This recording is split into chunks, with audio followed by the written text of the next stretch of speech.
Today I'm at on the other end of the forest that I've been exploring, and this side where I can park my car is a snow dumping ground in the winter time. So as you can see, there are still lots of snow left in here. This is about double, even more snow in the winter time, so I can't get in the forest from here. But now the wall of the snow is much lower, so I can find the place to get into the forest.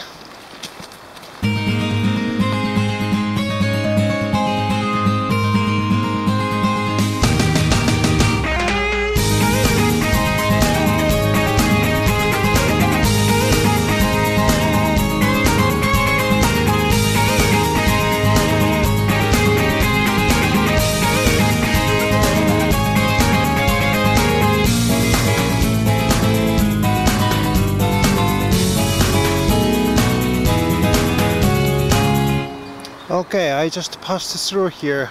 This is the, how can I say, almost it's a tiny piece of woods, only with willow.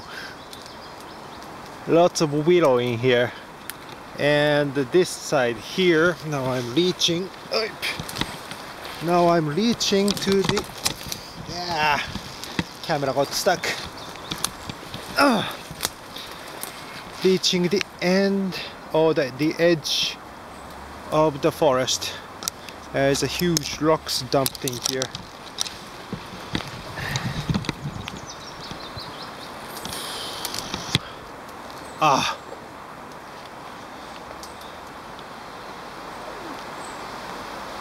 This is the boss of this dog pack of mine.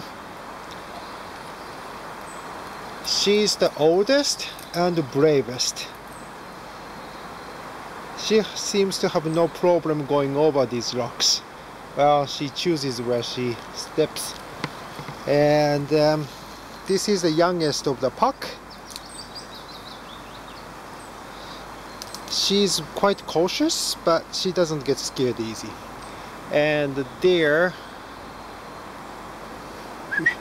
Thunder! Hiding behind the tree line. Here she comes.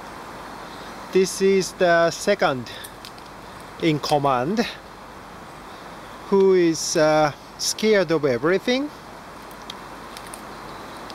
loves eating,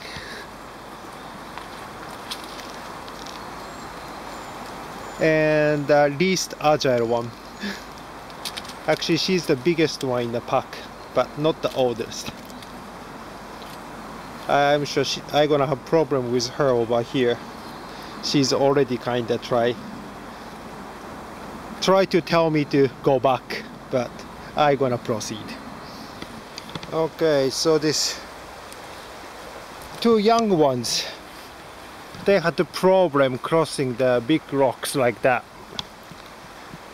So I had to go back and take the easier route. But anyway, here is a small stream running. Wow. Let's follow this one. But first I wanna cross the... Okay. Let's follow how far this goes.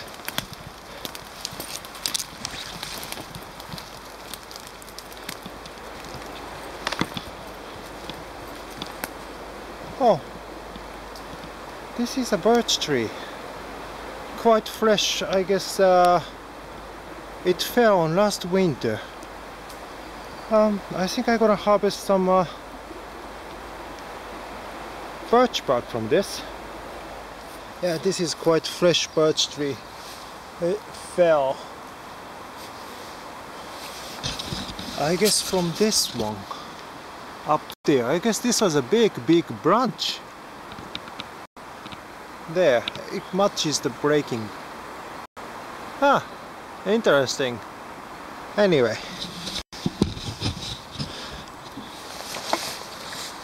I wanna make a birch bark craft, some small craft, so gonna harvest one strip. Oh, by the way, I'm using a sheep foot braid. I found that this sheep foot braid tip, sheep foot point braid is really convenient for taking the birch bark off.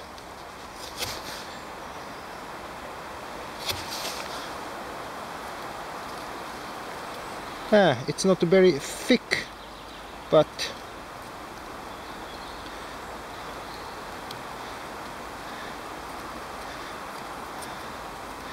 anyway, as you can see, with sheep foot it's easier to do this kind of job. It's springtime, even it's fallen and broken off, it's still sucking the water.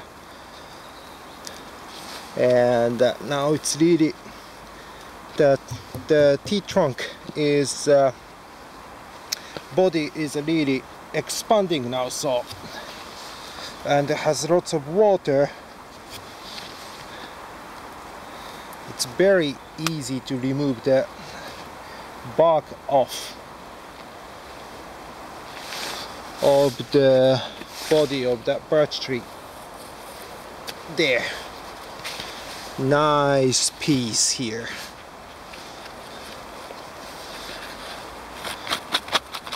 Bit of cleaning here. So, here is one load. Let's continue. Let's continue the forest. Beautiful, nice looking, tiny stream. The water is really dark brown or red brown. This is the color of the Finnish lake in reality. It's the juice of the forest.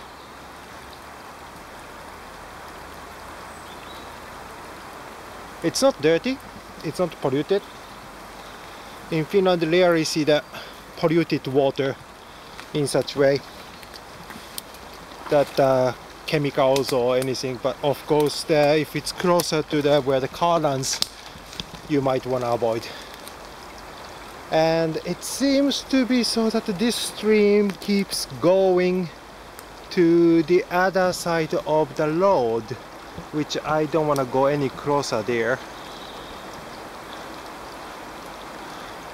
So I'm gonna stop following of this stream here, right here, and head back into the woods.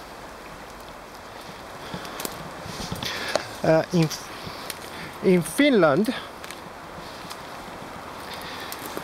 in the public forest or even the private owned forest, you are allowed to trespass. On the other hand, it's illegal to block your somebody block the way that no one can pass. It's called Everyman's right. Every person is allowed to enjoy the Finnish nature.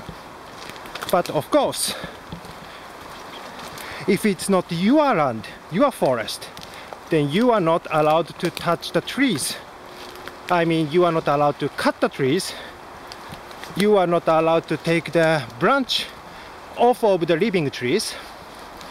You are not allowed to take off the birch bark from the living trees. Fallen one, kinda on the edge, but okay. You are freely allowed to pick any branches that are on the floor, pick the mushrooms, pick the berries, enjoy the forest, but you are not allowed to disturb the nature.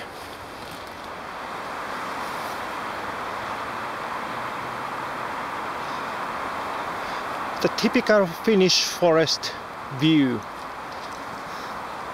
Lots of rocks, lots of moth on them. My favorite looking. I'm not very good with this identifying this type of moth. There are several of them very close looking each other, but if you can pick the right ones, those are eatable. I understood that it's very sour, not very tasty. I believe it's called reindeer moth. Anyway, now it's wet season, or how to say, relatively wet after the snow melted and being raining, so these are really moist and very slippery. This makes very, how to say, it's almost like chewing rubbery, very spongy. But in summertime, in the dry season, this gets really dry. You can just crumble everything in your hand. And of course, yes, you can light it with a metal mat or the fire steel.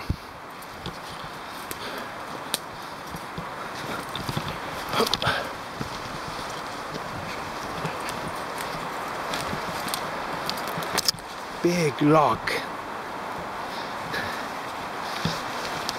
Oh. Wow.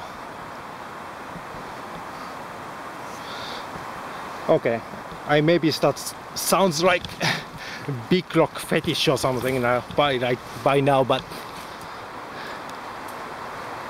there are mosquitoes in there, lots of them.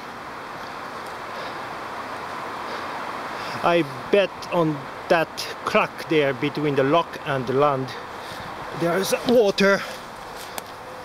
Oh, actually it's a snow, but anyway, that makes a good breeding ground for the mosquitoes. Okay, now I'm up here.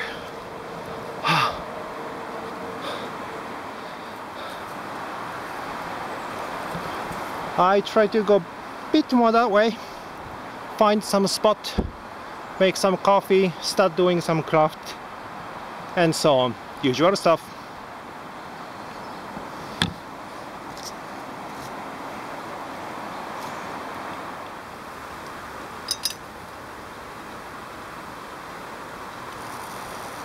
Once on my blog somebody commented and was asking that Coca-Cola alcohol stove, spirit stove, how long does it take to boil up some water? There is about half liter water in that pot right now, and the air temperature is about like around 10.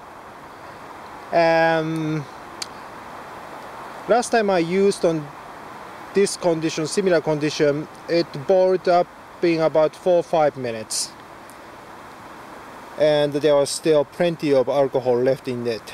I filled it up. I can't say how much alcohol I can load it up because I haven't measured it, but boiling time is very good. And also, since it's the pot stand is very low, that the flame doesn't come that big, but keeps the heat nicely. Also, it's relatively strong against the breeze, not strong wind. When there is a obvious wind blowing, then I need to have the wind sealed. With the wind sealed on, it boils much faster.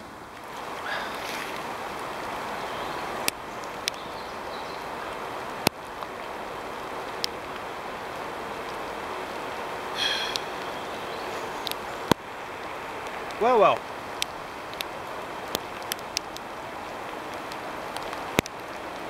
Yeah, still let's talk about a bit more of that Everyman's rights in Finland. Rain is getting a bit stronger, so I'm gonna wrap up fast. So basically, you are not allowed to disturb the nature without permission. Means if it's your land, it's up to you to do whatever you want to do, but still need to keep it in mind that things that you do disturb your forest might affect your neighbor. So If you own the land, that's the one thing you need to keep in your mind. And as me, don't own a land like a forest. Then basically every time I go wherever, trekking, camping, I'm using somebody's land. It could be the city owned, government owned, or private owned.